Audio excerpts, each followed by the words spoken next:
આખા દિવસના સમાચાર શું છે, છેલ્લા 24 કલાકમાં જેટલી પણ મહત્વની અને મોટી ઘટનાઓ બની છે ને એ બધા વિશે અમે તમને ટૂંકમાં જણાવી દઈશું. અને જાણવા માટે તમારે આ વિડીયો આખો જોઈ લેવાનો છે.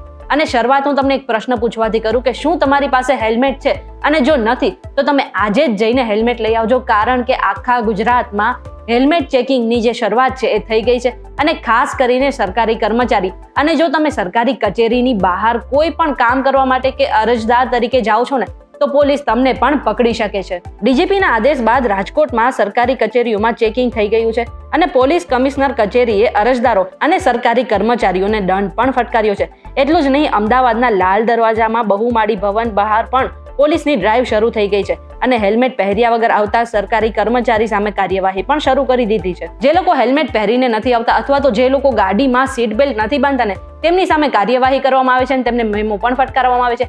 એટલું જ નહીં, સુરતમાં પણ આ બાબતે કાર્યવાહી શરૂ થઈ ગઈ છે. અત્યારે રાજ્યમાં જેટલા પણ નર્સ છે એમની સ્ટાફ ભરતી કરવામાં આવી રહી છે, પરંતુ આની ભરતીના પરીક્ષામાં જ છબરડો થયો હોય ને એવું લાગી રહ્યું છે, કૌભાંડ થયો હોય ને એવું લાગી રહ્યું છે.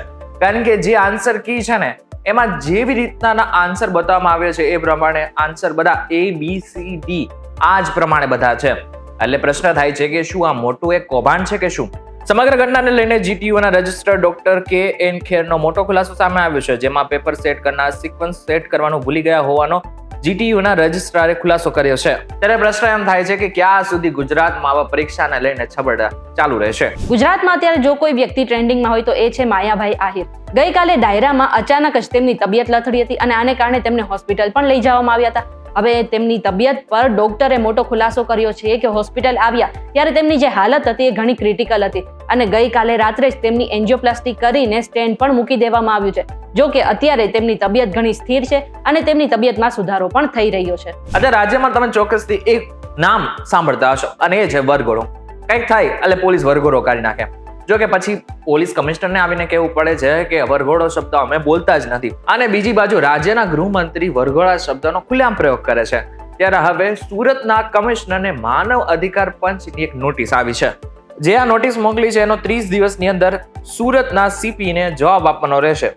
પોલીસ કમિશનર સિવાય કોઈનો જવાબ પણ માન્ય નહીં રહે. ત્યારે હવે જવાબ આપ્યા બાદ ખબર પડશે કે એકચ્યુઅલમાં હવે આગળના સમયમાં કોઈ કાર્યવાહી થાય છે કે નહીં. એક તરફ સરકાર ખેડૂતોની સ્થિતિ સુધારવા માટે ઘણી મહેનત કરી રહ્યા છે, બીજી તરફ જે લોકો છે એ ખેડૂતોને ઠગી રહ્યા છે.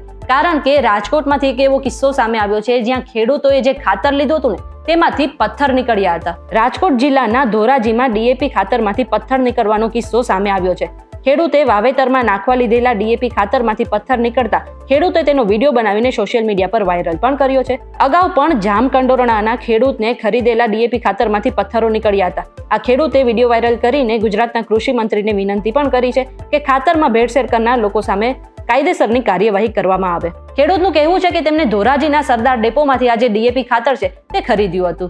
હવે વાત કરી લે રાજકોટની. રાજકોટ મહાનગરપાલિકાનું 2025-26 નું બજેટ આવી ગયું છે, જે લગભગ 3118 કરોડનું છે. કમિશનર તરફથી ડ્રાફ્ટ બજેટમાં કરદરમાં સૂચવેલો 150 કરોડનો વધારો કમિટીએ ફગાવી દીધો છે અને બજેટમાં 6 કરોડનો વધારો કરી કુલ નવી 20 યોજનાઓ ઉમેરવામાં પણ આવી છે. અને અત્યારે હવે રાજકોટમાં જેવી રીતના ટ્રાફિક વધી રહ્યું છે તો ફૂટ ઓવરબ્રિજ બનાવવા માટેની માંગ ઉઠી છે. ત્યારે આવનારા સમયમાં આપને ખબર પડશે કે રાજકોટમાં બજેટ તો ફાળવાઈ ગયું છે, પરંતુ નવું શું થાય છે. એક તરફ સોનું ચમકી રહ્યું છે તો બીજી તરફ આ સોનાની ચમકને કારણે જે લગ્ન પ્રસંગો છે તે ફીકા પડી રહ્યા છે, કારણ કે સોનાની કિંમતમાં ધરખમ વધારો પણ જોવા મળી રહ્યો છે. 24 કેરેટ સોનાનો ભાવ અત્યારે 89,000 પહોંચતા જ્વેલર્સના શોરૂમમાં ગ્રાહકો પણ ઘટ્યા છે. 3 મહિનાથી સોનાની અને ચાંદીના ભાવમાં ધરખમ વધારો જોવા મળી રહ્યો છે અને આ કારણે લગ્ન સિઝન હોવા છતાં સોનાના વેચાણમાં 50% ઘટાડો જોવા મળી રહ્યો છે. બીજી તરફ 22 કેરેટ સોનાની કિંમત 79,000 સુધી પહોંચી ગઈ છે, જેના કારણે સોનું ખરીદવું એ સામાન્ય માણસનું સપનું બનતું જાય છે. એક રીતે જોવા જઈએ તો છેલ્લા 3 મહિનામાં સોનાની કિંમતમાં 8 થી 9,000નો વધારો આવ્યો છે. એવામાં શું તમે આ કિંમતે સોનું ખરીદશો કે નહીં ખરીદો? હવે વાત કરી લે શેર બજારની. તો સતત મંગળવારના દિવસે પણ શેર બજારમાં કડાકો જોવા મળ્યો છે. ટ્રેડિંગ સેશન દરમિયાન સેન્સેક્સ 1000 પોઈન્ટથી વધુ તૂટી ગયો. નિફ્ટી ઇન્ડેક્સ 300 પોઈન્ટથી વધુના ઘટાડા સાથે કારોબાર કરી રહ્યો છે. શેર બજારમાં ભારે ઘટાડાને કારણે ખાનગી બેંકો અને ઓટોમોબાઈલ ક્ષેત્ર સહિત તમામ ક્ષેત્રોમાં શેરમાં ઘટાડો જોવા મળી રહ્યો છે. તો બીજી બાજુ જો જોવા જાય તો અમેરિકાએ પણ હવે જે એલ્યુમિનિયમની પ્રોડક્ટ છે એના ઉપર 25% ટેરિફ લગાવવાનું નક્કી કર્યું છે, જેના જ કારણે આગળના સમયમાં જે શેર બજાર છે એમાં ઉથલપાથલ જોવા મળી શકે છે. મહાકુંભને 30 દિવસ પૂર્ણ થઈ ગયા છે. એવામાં દરેક લોકો અત્યારે પ્રયાગરાજ મહાકુંભમાં ડૂબકી લગાવવા પહોંચી રહ્યા છે. અને આજે અનંત અંબાણી, મુકેશ અંબાણી અને તેમના માતા કોકિલા અંબાણી પણ પ્રયાગરાજ પહોંચ્યા હતા, જેનો વિડીયો પણ અત્યારે વાયરલ થયો છે. એટલું જ નહીં, અઢળક લોકો અને અઢળક શ્રદ્ધાળુઓ અત્યારે પ્રયાગરાજ તરફ આગળ વધી રહ્યા છે, કારણ કે તેમને સંગમમાં ડૂબકી લગાવી છે. અને આ જ કારણે અનેક જગ્યા પર ટ્રાફિક જામની સ્થિતિ પણ સર્જાય છે.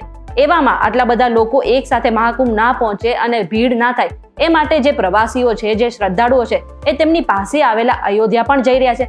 અને આને જ કારણે ઉત્તર પ્રદેશમાં આવેલા અયોધ્યાના રામ મંદિરમાં પણ ભારે ભીડ જોવા મળી રહી છે. વધુ ટ્રાફિક ના થાય એટલા માટે પોલીસે ખાસ વ્યવસ્થા કરી છે અને ભીડને નિયંત્રિત કરવા માટે પણ નવા પ્લાન તૈયાર કર્યા છે. અત્યારે બધાને ખબર છે કે અમેરિકામાં શું થઈ રહ્યું છે. જેટલા પણ ગેરકાયદેસર રીતે લોકો રહી રહ્યા છે ને એ બધા જ લોકોને ડિપોર્ટ કરવામાં આવી રહ્યા છે.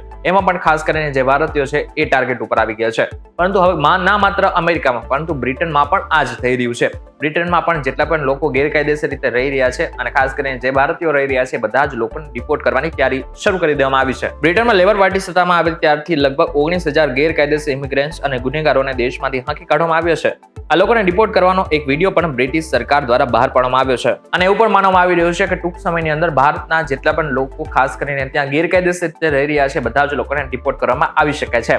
પરંતુ આ બાબતને લઈને તમે શું વિચારી રહ્યા છો અમને જરા કમેન્ટ કરીને ચોક્કસથી કહેજો. વિડીયો થકી જો તમને કોઈ ઇન્ફોર્મેશન મળી હોય તો વિડીયો લાઈક અને શેર જરૂરથી કરજો. આવા જ ઇન્ફોર્મેટિવ વિડીયોઝ માટે VTV Gujarati.com સાથે જોડાયેલા રહેજો.